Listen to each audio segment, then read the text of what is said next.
Kita tu macam tak lama sebenarnya. Kalau mengikut riwayat, Nabi berada di Taif selama sebulan.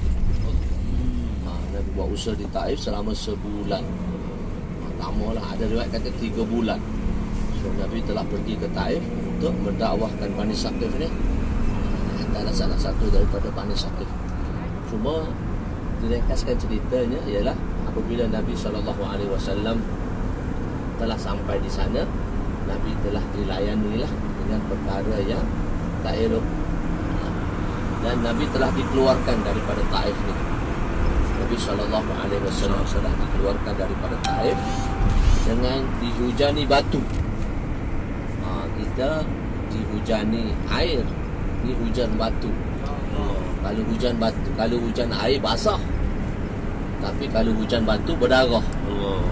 So kalau tengok dalam riwayat tu, kalau tengok dalam sirah dan riwayat, Nabi sejauh 5 km dikejar dengan batu. Nabi sejauh 5 km dikejar dengan batu, sehingga Nabi terduduk. Beberapa tempat Nabi terduduk kerana hentaman batu yang begitu kuat. Tapi Nabi SAW ni bersifat syafaqah, bersifat rahmat dan syafaqah, iaitu apabila Nabi telah dikeluarkan, maka di situ Nabi SAW sampai di satu kebun, dan Nabi SAW telah berdoa kepada Allah Subhanahu Wa Taala, iaitu Nabi kata apa? Allahumma inni ashku ilaika dhu'fi quwwati. Ya Allah, aku mengadu kelemahan usaha yang telah aku lakukan. Jadi kalau kita nak lihat, usaha Nabi itu tak ada kekurangan langsung dari segi usul, dari segi tertib, dari segi apa. Tapi Nabi SAW nak ajar kita, bila kita buat usaha, kita melihat kepada kelemahan kita. Sebab apa? Allah Subhanahu Wa Taala bersama dengan mereka-mereka yang lemah. Bukan Allah SWT bersama dengan mereka yang kuat. Kalau mengaku kuat, Allah tak bersama. Tapi tak semuanya kita tak boleh kata kita tak kuat. Ada tempat kita boleh menzahirkan kekuatan kita. Jadi dia tak satu tempat spesifik lah. Kadang-kadang kita perlu zahirkan kekuatan dan kehebatan kita untuk menakutkan musuh. Tapi di sini Nabi mengaku kelemahan, dan disitulah Allah Subhanahu Wa Taala telah hantar malaikat Jibril alaihissalam bersama dengan 2 penjaga gunung, dan nak perintahkan supaya apa? Supaya dihukum, supaya Nabi SAW ni apa saja diperintahkannya untuk hancurkan penduduk Taif. Nabi kata kalau mereka tak beriman, nanti anak cucu mereka beriman. Jadi sebab itu orang Taif dapat hidayah. Di antaranya Muhammad bin Qasim lah. Muhammad bin Qasim As-Sakhafi. Beliau adalah penghuni Taif lah, yang mana mereka telah mendapat hidayah. Dan Muhammad bin Qasim ni di antara pejuang di zaman tabi'in lah untuk menyebarkan Islam di seluruh dunia. Muhammad bin Qasim sampai ke India, dia buat usaha dakwah. Daripada usaha doa Nabi SAW sampai ke India. Nusaibah bin Nusaid, Nusaibah bin Muslim ini dihantar ke sempadan Rusia dan sebagainya. Dan Muhammad 4 tentera dihantar, iaitu siapa tu? Tariq bin Ziyad dan Musa bin Nusair. Musa bin Nusair dihantar ke Spain tu lah. Sebenarnya dalam Tariq bin Ziyad tu, ketua dia Musa bin Nusair. Bila kita tengok di sebelah Morocco tu, di sebelah Maghribi tu Jabal Musa, di sebelah Spain tu Jabal Tariq. Maksudnya dalam rombongan Tariq tu, Tariq bin Ziyad tu, ketua dia Tariq bin Ziyad panglima, ketua dia ialah Musa bin Nusair. Musa bin Nusair, Tariq bin Ziyad, Muhammad bin Qasim. Jadi Muhammad bin Qasim ni buat usaha sampai Multan di India, dan sampai di India, di Pakistan, dan sampai di Gujarat. Kalau mengikut sejarah, kalau kita baca dalam sejarah Islamnya Malaysia ni, salah satunya dalil daripada rombongan Gujarat. Rombongan Gujarat yang masuk Islam. Saya ingat lagi tahun 77 ada radio pendidikan macam mana Islamnya Melaka. Maknanya para miswara tu, Sultan Muzaffar Shah tu, bila masuk Islam dia nama Sultan Muzaffar Shah. Dia telah ratibkan la ilaha illallah, la ilaha illallah, la ilaha illallah, sehingga sebelum Jumaat Gujarat tu sampai lagi. Dia dah Islam dah. Sampai tu Gujarat tu Islam. Jadi nak beritahu doa Nabi tu power. daripada Taif, tempat yang kita nak pergi ni. Orang Taif dapat hidayah, dan orang Taif iaitu Muhammad bin Qasim telah bawa Islam ke Gujarat. Kita Islam dengan orang Gujarat. Dan kalau kita tengok jalur sejarah lah, Islamnya orang Malaysia ni dengan doa Nabi. Allah. Terkena doa Nabi kalau kita tengok daripada Gujarat tu. Sebab tu Allah bagi banyak kelebihan kita pada orang Malaysia. Jadi kita kena bersyukur. Orang Malaysia ni salah satunya daripada rombongan Gujarat lah, sampai masuk Islam, para mesyuara masuk Islam. Itu salah satu daripada sejarah lah. Saya tanya satu kawan saya di bahagian sejarah di UGM. Saya kata salah satu sejarah Islam tu Malaysia. Jadi kita nak pergi di Taif tu. Nabi SAW telah buat usaha di Taif. Dan Allahu Akbar, Nabi SAW sampai kepada satu kebun tu, Mas Addas tu, Sayyidina Addas radhiyallahu anhu. Dia tu seorang hamba kepada tukang kebun tadi. Tu Sayyidina Addas tadi telah pergi kepada Nabi SAW untuk bagi Nabi minum lah. Dia di kebun tu, kebun anggur tu, untuk Nabi minum. Bila Nabi minum, Nabi tanya dia, siapa nama kamu? Dia kata Addas. Lepas tu Nabi kata, daripada mana? Ninawa. Ninawa ni satu bandar. Di situ terdapat Nabi Yunus bin Matta alaihissalam. Nabi Yunus bin Matta alaihissalam. Oh, Nabi kata kamu daripada kampung Ninawa. Daripada Ninawa itulah ada saudaraku, iaitu Yunus bin Matta. Oh, dia kata kamu kenal Yunus bin Matta? Tuan kenal Yunus bin Matta? Ya, dia kata semua Nabi-Nabi mengenali saudara-saudaranya. So Nabi tanya, Nabi beritahu kelebihan Yunus bin Matta, maka begitu sukanya Addas. So Addas masuk Islam. Setelah Addas juga masuk Islam, hamba tadi masuk Islam. Dan insyaAllah kalau boleh kita akan pergi juga Masjid Addas kan. Kita pergi ke Masjid Addas Sayyidina radhiyallahu anhu. Itulah kisah baginda sallallahu alaihi wasallam yang paling penting, syafaqah Nabi itu.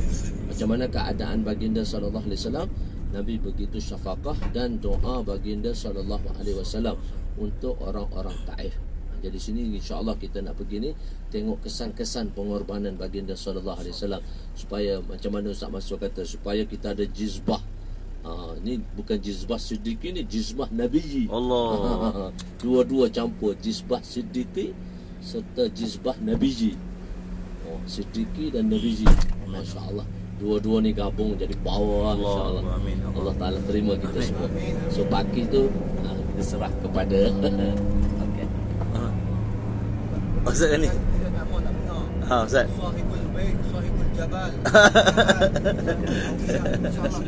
Sini, Ustaz. Permintaan Maulana. Kat saya. Sikit-sikit Maulana. Saya tadi buat banyak, nanti tak cukup orang lain pula. Sekarang ni insya-Allah permintaan Syekhul Hadis Faisalah. Baik depan ni. Mulakan ni mimbar.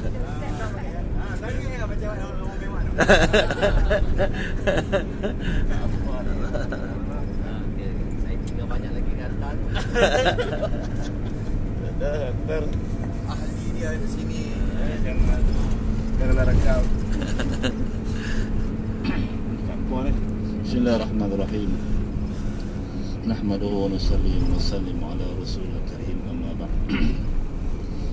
Masya-Allah, sekarang kita sedang lalu ke di kawasan Jabal Nur, masya-Allah. Seperti itu Jabal Nur. Kita pergi tak pergi. Belum lagi. Tengah susun.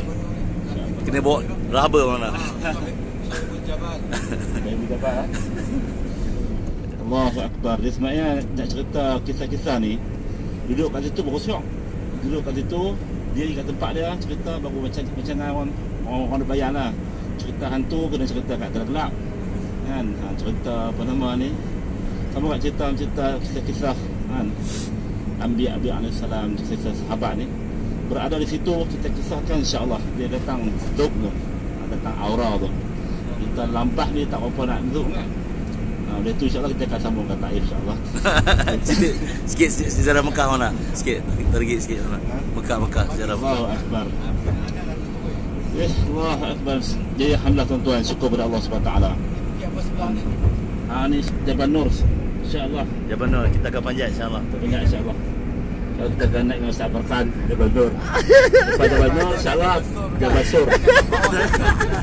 Allahu Akbar.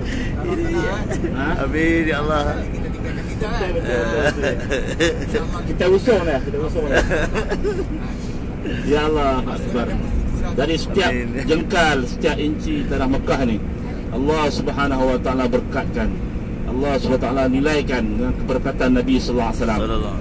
Kepada tuan-tuan kata semakan rahmatullah alaih, orang yang mana berusaha di kota Mekah, kota Madinah Haramain ni, maka dia akan dapat nurs nubuah. Dan dia juga akan dapat tuan-tuan seperti mana bumi Mekah Haramain ini disaksi oleh Nabi SAW berusaha di Haramain ini, maka bumi yang sama akan jadi saksi pada kita insya-Allah di akhirat. Kita telah langkah-langkah kita untuk berusaha dakwah di sini, berusaha agama di sini tuan.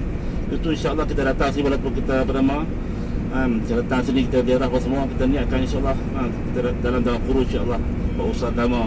Mudah-mudahan asbab kita, langkah-langkah kita insya-Allah jadi asbab hidayah untuk umat.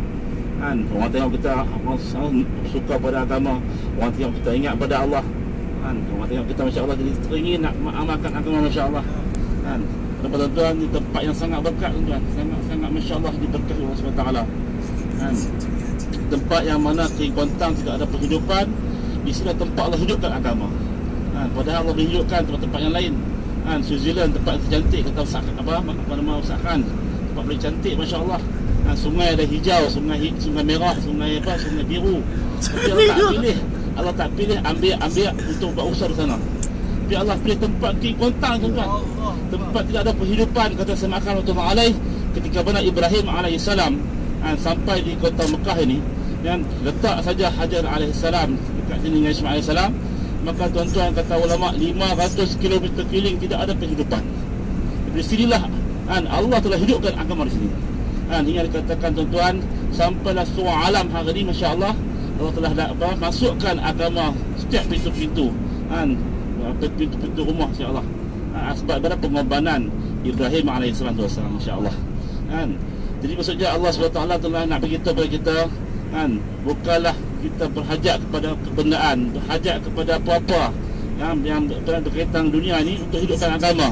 Tempat yang tidak berhidupan pun Allah boleh hidupkan agama. Maka Tuhan alhamdulillah dengan keberkatan pengorbanan Ibrahim alaihissalam, tiga insan yang mana Allah SWT telah memuliakan Ibrahim alaihissalam, Ibrahim, Hajar dan juga Ismail alaihissalam, Allah telah hidupkan agama. Dah hari sampai ke sini masya-Allah. Kita telah sampai di sini, tempat yang sangat berkah tuan-tuan masya-Allah. Jadi kita manfaatkan insya-Allah. Betul-betul insya-Allah untuk hidupkan amal kat sini insya-Allah. Berusaha dakwah kat sini masya-Allah. Teruskan perjuangan Anbiya alaihissalam kat sini insya-Allah. Allahu Akbar. Jadi insya-Allah kita akan ke Taif. Tadi Munawas pun dah cerita banyak dah. Masya-Allah, tempat pengorbanan Nabi SAW.